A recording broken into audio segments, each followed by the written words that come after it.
नमस्कार मित्रांनो, कसे आहात सगळे? मजेत ना? स्वागत आहे आपल्या सर्वांचं या यूट्यूब चॅनलवरती, ज्याचं नाव आहे आर के प्रॉपर्टी न्यूज. मित्रांनो, गेली अनेक दिवसापासून अनेक व्ह्यूअर्स आपल्याला वेगवेगळे प्रश्न विचारत आहेत आणि काही कारणास्तव आपण त्यांची उत्तरे घेऊ शकलो नाही. पण आता आपण ज्या व्ह्यूअर्सनी काही महत्त्वाचे प्रश्न विचारलेले आहेत, अशी महत्त्वाचे प्रश्न आज आपण घेणार आहोत. तर तुम्ही आमच्या चॅनलला सबस्क्राईब केलं नसेल तर प्लीज सबस्क्राईब करा आणि हो, बेल आयकन प्रेस करायला मात्र विसरू नका. तर जास्त उशीर न करता मित्रांनो, घेऊया आजचा पहिला प्रश्न. आपल्याला पहिला प्रश्न विचारलेला आहे निलेश बोराडे यांनी. निलेश बोराडे हे खरं तर खूप दिवसापासून प्रश्न विचारत आहेत, परंतु त्यांचं उत्तर जे आहे ते खरं तर माझ्याकडून कन्फर्म करून घेणं आवश्यक होतं, कारण त्यांनी पार्किंग संदर्भात प्रश्न केलेला आहे, OC संदर्भात प्रश्न केलेला आहे आणि जे एजंट लोक काही आहेत जे डायरेक्ट ऑफर करत आहेत त्याच्या संदर्भात काही प्रश्न केलेले आहेत. म्हणून ही जी त्यांचे प्रश्न आहेत, पार्किंगचा प्रश्न असेल, OCचा प्रश्न असेल, किंवा त्यांना म्हणजे 25% रक्कम भरण्यासाठी कुठेतरी आता सांगण्यात येईल. त्यांनी असं विचारलं की 25% रक्कमेऐवजी आपण 10% रक्कम भरून 90% लोन करू शकतो का, असे 2-3 प्रश्न त्यांनी ॲडिशनल केलेले आहेत. तर निलेशजी, लक्षात घ्या, तुमचा पहिला प्रश्न म्हणजे असा आहे की तुम्हाला 2018च्या मुंबई लॉटरीत वडाळा या ठिकाणी, अँटॉप हिल वडाळा या ठिकाणी घर लागलेलं आहे आणि या ठिकाणी जे घर लागलेलं आहे ते खरंच खूप चांगलं लोकेशन आहे. असं काही खूप हे नाही आहे, थोडा झोपडपट्टी एरिया जरी असला तरी त्याला डिमांड खूप असणार आहे. लक्षात घ्या, तुमचा पहिला प्रश्न जो आहे त्या ठिकाणी पार्किंगची व्यवस्था आहे का. तर निलेशजी, लक्षात घ्या, मुंबईतील कुठल्याही, म्हणजे लक्षात घ्या मी काय म्हणतो ते, मुंबईतील कुठल्याही जे स्कीम आहे किंवा योजना आहेत अशा ठिकाणी सफिशियंट पार्किंग उपलब्ध नसतं. सफिशियंट याचा अर्थ असा की समजा 24 मजल्याचा टावर आहे आणि एका फ्लोअरवरती समजा 4 घरं आहेत, तर जवळजवळ एका बिल्डिंगमध्ये जवळजवळ 96 घरे उपलब्ध आहेत. तर त्या ठिकाणी 96 लोकांसाठी, 96 घरांसाठी 96 पार्किंग्स उपलब्ध नसणार आहेत. त्या ठिकाणी जे पार्किंग उपलब्ध असतात ते फक्त स्टिल्ट पार्किंग उपलब्ध असतात. याचा अर्थ असा की 15 ते 20 गाड्यांची पार्किंग तुम्हाला एका बिल्डिंगखाली मिळते. म्हणून आता तुम्हाला या ठिकाणी काय करावं लागतं की ज्यावेळेस तुमचं पोझिशन होईल, त्याच्यानंतर ज्यावेळेस तुमची सोसायटी फॉर्म होईल, सोसायटी फॉर्म झाल्याच्या नंतर तुम्ही त्या ठिकाणी जे पार्किंगची जे काही अवेलेबिलिटी असेल त्याच्यामध्ये तुम्ही लॉटनुसार पार्किंग लावू शकता किंवा ड्रॉनुसार पार्किंग करू शकता. आणि मी अनेक ठिकाणी पाहिलं सोसायटीमध्ये की त्या ठिकाणी जे सोसायटी आहेत ते ड्रॉ पद्धतीने पार्किंग केली जातं, म्हणजे 15 दिवस ह्यांचं, नंतर 15 दिवस दुसऱ्यांनी, असं रोटेशन पद्धतीने पार्किंग केलं जातं आणि बाकी गाड्या ह्या बाहेरील मोकळ्या जागेत किंवा इतर रस्त्यावरती लावाव्या लागतात. म्हणून त्या ठिकाणी पार्किंगचा प्रश्न खूप गंभीर आहे. त्या ठिकाणी पार्किंगला जागा नाही आहे. तुम्ही जे बोललात ते अतिशय बरोबर आहे आणि योग्य आहे, परंतु म्हाडाकडून असं कुठलंही पार्किंगसाठी वेगळी काही जागा बनवण्यात येईल किंवा वेगळं, जसं की ठाण्याला जो आहे बाळकुमचा प्रोजेक्ट, त्या ठिकाणी म्हाडाने वेगळी इमारत म्हणजे वेगळं पार्किंग बनवण्यात आलेले आहे त्यांच्याकडून. तर तशी या ठिकाणी कुठेही व्यवस्था म्हाडाकडून करण्यात येणार नाही आहे किंवा तशी अजून कुठेही खात्रीशीर माहिती म्हाडाकडून मिळालेली नाही आहे. त्यांनी सांगितले स्टील पार्किंग उपलब्ध असणार आहे.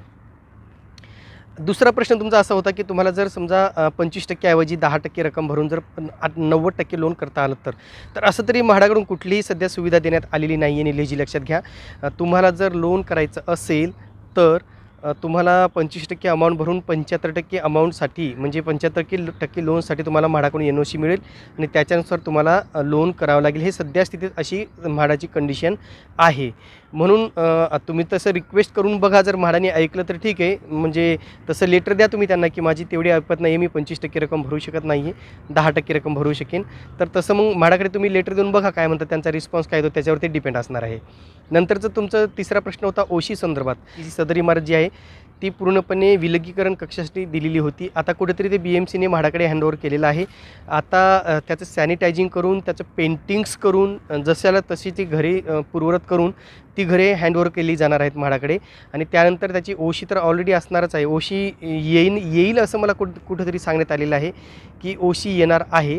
तर आतापर्यंत ती आलेली असावी, तर OC आली असेल तर तुम्हाला त्याच्या संदर्भात जे देकारपत्र आहे ती लवकरच मिळतील आणि देकारपत्रामध्ये तुम्हाला 25% रक्कम भरा असं कुठेतरी सांगितलं जाईल. म्हणून तुम्ही आत्तापासून तशी तयारी ठेवा की तुम्हाला 25% रक्कम भरावी लागणार आहे. पत्र देऊन रिक्वेस्ट करून बघा, जर ऐकलं तर ठीक आहे, नाहीतर मग तुम्हाला 25% रक्कम भरावी लागणार आहे. आणि शेवटचा प्रश्न असा होता की तुम्हाला कुठल्यातरी एजंटनी 15 लाखाची ऑफर दिलेली आहे. माझी विनंती अशी निलेशजी की तुम्ही असं कुठल्याही ह्याच्यामध्ये पडू नका. सद्यस्थितीत आता म्हाडाचे जे नियम आहेत ते दिवसेंदिवस बदलत आहेत. एकदा लॉटरीत घर लागल्यानंतर परत तुम्हाला लॉटरीत घर लागणार नाही. तुम्हाला मुंबईतल्यासारख्या चांगल्या प्राईम लोकेशनला घर लागलेले आहे. मूळ मुंबईमध्ये तुम्हाला घर लागलेलं आहे. म्हणून ह्या घराच्या म्हणजे विकण्याची किंवा ते कुणाला इतरत्र हँडओव्हर करण्याच्या भानगडीत पडू नका. याचा तुम्हाला पुढे चांगला फटका पडू शकतो, कारण ते पुढे खूप अवघड होऊ शकतं आणि हे म्हाडाच्या नियमानुसार का कायद्यानुसार हे चुकीचं आहे. हा जो व्यवहार आहे तो म्हणजे अनधिकृत आहे. पुढे ह्याच्यामध्ये अनेक खटके उडू शकतात, अनेक प्रॉब्लेम येऊ शकतात. म्हणून सदर घर जे आहे तुम्ही प्रयत्न करा, कुठल्याही परिस्थितीमध्ये ते घर तुमचं गेलं नाही पाहिजे. ते घ्याल कसं ह्याच्यावरती जास्त कॉन्सन्ट्रेट करा. तर हा होता निलेश बोर्डे यांचा अँटॉप वडाळा येथील म्हाडाच्या संदर्भातील प्रश्न. यानंतर दुसरा प्रश्न आपल्याला केलेला आहे मित्रांनो, अभिषेक निकम यांनी. अभिषेकजी असं विचारत आहेत की जे पुण्याची लॉटरी झालेली आहे 2021ची, त्याच्यामधलं जे वेटिंग लिस्ट आहे त्याचा अपडेट आपल्याला कसं कळणार आहे. तर अभिषेकजी लक्षात घ्या, वेटिंग लिस्टमध्ये अनेक व्ह्यूअर्स आहेत, आपले जे सबस्क्रायबर आहेत, अनेक सबस्क्रायबर त्या वेटिंग लिस्टमध्ये आहेत आणि ते वाट बघतात की नेमकं आपल्याला वेटिंग लिस्ट आपली कन्फर्म झाली किंवा नाही हे कळणार कसं. तर लक्षात घ्या, वेटिंग लिस्ट ही म्हाडाकडून जाहीर केली जाते. आता सध्या कागदपत्रांची पडताळणी झालेली आहे, नेमकंच त्याचं प्रोसेस संपलेली आहे 15 तारखेला. आणि आता ज्यांचं कन्फर्मेशन झालेलं आहे त्यांना देकारपत्रे देण्यात आलेली आहेत. त्याच्यापैकी किती लोक पैसे भरतात आणि किती लोक कॅन्सल करतात त्याच्यावरती वेटिंग लिस्ट डिपेंड असणार आहे. ज्या ठिकाणी सर्वात जास्त लोक कॅन्सल करतील किंवा घर रद्द करतील अशा ठिकाणची वेटिंग लिस्ट लवकर जास्त कन्फर्म होऊ शकते. परंतु ही वेटिंग लिस्ट अपडेट होण्यासाठी साधारणतः 2 ते 3 महिने म्हाडाकडून घेतले जाऊ शकतात किंवा लागू शकतात, कारण सध्या ज्यांना घरे लागलेली आहेत त्यांचं प्रोसेस सध्या सुरू आहे आणि ती ही संपूर्ण प्रक्रिया संपल्यानंतरच कुठेतरी त्याच्यानंतर म्हाडाकडून ही नवीन प्रक्रिया सुरू केली जाईल आणि ज्यांची नावे प्रत्यक्ष यादीमध्ये आहेत किंवा वेटिंग लिस्टमध्ये आहेत अशा अर्जदारांचा या ठिकाणी विचार केला जाणार आहे. तर त्याची यादी म्हाडाकडून जाहीर केली जाते ज्यांना वेटिंग लिस्टमध्ये कन्फर्मेशन झालेलं आहे. कदाचित तसं म्हाडाकडून मेसेजही पाठवला जाईल, परंतु वेटिंग लिस्ट ही म्हाडाच्या वेबसाईटवरती अपलोड केली जाते. त्या ठिकाणी आपण आपलं नाव चेक करू शकता. यानंतरचा आणि अतिशय महत्त्वाचा प्रश्न केलेला आहे आपल्याला क्रेझी टिप्स यांनी. क्रेझी टिप्स असं विचारत आहेत की सर, PMAY जे आहे पंतप्रधान आवास योजनेचं रजिस्ट्रेशन म्हणजे त्याची नोंदणी कशी करायची, हा सुद्धा अत्यंत महत्त्वाचा प्रश्न आहे. ज्यांना PMAYचं रजिस्ट्रेशन करायचं आहे त्यांना संबंधित तुम्ही ज्या एरियामध्ये राहता त्या ठिकाणी जी महानगरपालिका असेल किंवा नगरपालिका असेल त्या नगरपालिकेची किंवा महानगरपालिकेच्या कार्यालयात तुम्हाला त्याची नोंदणी करावी लागणार आहे. आता पिंपरी चिंचवड महानगरपालिकेच्या कार्यालयात जाऊन तुम्ही तशी चौकशी करा की आम्हाला PMAYचं रजिस्ट्रेशन ऑफलाईन करायचं आहे. तसं त्यांच्याकडून फॉर्म भरून घेतला जाईल, त्याची रिसीट तुम्हाला दिली जाईल. जे पुण्यामध्ये राहतात ते पुणे महानगरपालिकेत जाऊन तशी चौकशी करू शकतात की आम्हाला PMAYचं रजिस्ट्रेशन करायचं आहे. आणि सध्या ऑनलाईन फॉर्म बंद झालेले आहेत मित्रांनो, म्हणून तुम्हाला त्या ठिकाणी ऑफलाईनमध्ये फॉर्म जमा करा आणि त्याची रिसीट घ्या जी तुम्हाला म्हाडामध्ये सबमिट करावी लागणार आहे. यानंतरचा प्रश्न आहे मित्रांनो समाधान कांबळे यांचा. समाधानजी असं विचारत आहेत की सर, बँक नेमका किती लोन देईल. समाधानजी लक्षात घ्या, ज्यांना होम लोन करायचं आहे त्यांनी सर्वांनी लक्षात घ्या की जर तुम्हाला होम लोन करायचं असेल तर बँक तुम्हाला घराच्या किमतीच्या 90% लोन सँक्शन करू शकते किंवा 90% लोन देऊ शकते. परंतु संपूर्ण जे रक्कम आहे ती तुमच्या इन्कमवरती किंवा उत्पन्नावरती डिपेंड असणार आहे की तुमचं नेमकं उत्पन्न किती आहे. म्हणजे तुमचं उत्पन्न त्यांच्या क्रायटेरियामध्ये बसणं आवश्यक आहे, तेवढी पगार किंवा तेवढं इन्कम तुमचं असणं आवश्यक आहे आणि त्याच्यानुसार तुम्हाला घराच्या किमतीच्या 90% लोन हे बँकेकडून सँक्शन केलं जातं. फक्त 10% अमाऊंट जी आहे ती 10% अमाऊंट तुम्ही स्वतः ते म्हणजे अरेंज करायची आहे, स्वतः तुम्ही त्याची व्यवस्था करायची आहे. म्हणून तुमचं इन्कम आणि तुमचा वय ह्याच्यानुसार तुम्हाला तुमचं होम लोन सँक्शन केलं जाईल. इन्कम आणि वय हे अत्यंत महत्त्वाचं आहे मित्रांनो. त्याच्यामुळंच 90% जर तुमचं लोन बसत असेल तुमच्या इन्कम आणि वयानुसार तर तुम्हाला नक्कीच बँक तुम्हाला 90% लोन देणार आहे किंवा देऊ शकते.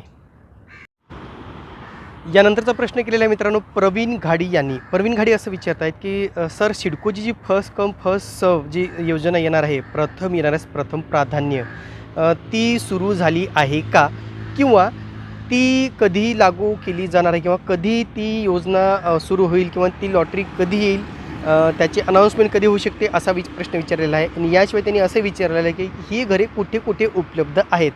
तर प्रवीणजी लक्षात घ्या, मी याच्यापूर्वी अनेक व्हिडिओज अपलोड केलेले आहेत या सिडकोच्या घरांसंदर्भात, जे अपकमिंग जे घरं येणार आहेत त्याच्या संदर्भात, आणि प्रत्येक साईट व्हिजिटसुद्धा मी केलेली आहे. तर तुम्ही जर ते घरं पाहिले नसतील फर्स्ट कम फर्स्ट सर्वची, तर अनेक लिंक्स मी खाली डिस्क्रिप्शन बॉक्समध्ये देतो. तुम्ही प्रत्येक ठिकाणी बघून घ्या की जी अपकमिंग सिडकोची लॉटरी आहे त्या ठिकाणी कोणत्या ठिकाणी घरे उपलब्ध होणार आहेत, त्यांचं काम कशाप्रकारे सुरू आहे, त्याची संपूर्ण लिंक मी खाली डिस्क्रिप्शन बॉक्समध्ये देईन. ते व्हिडिओज तुम्ही पाहून घ्या.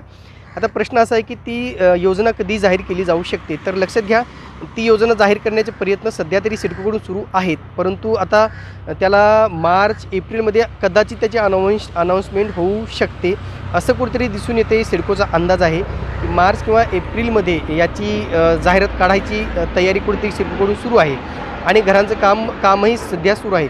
परंतु मित्रांनो, जरी यावर्षी लॉटरी निघली तरी तुम्हाला घरे मिळण्यासाठी 2 ते 3 वर्ष थांबावं लागणार आहे, कारण घरांचं काम नेमकं कुठेतरी सुरुवात झालेलं आहे.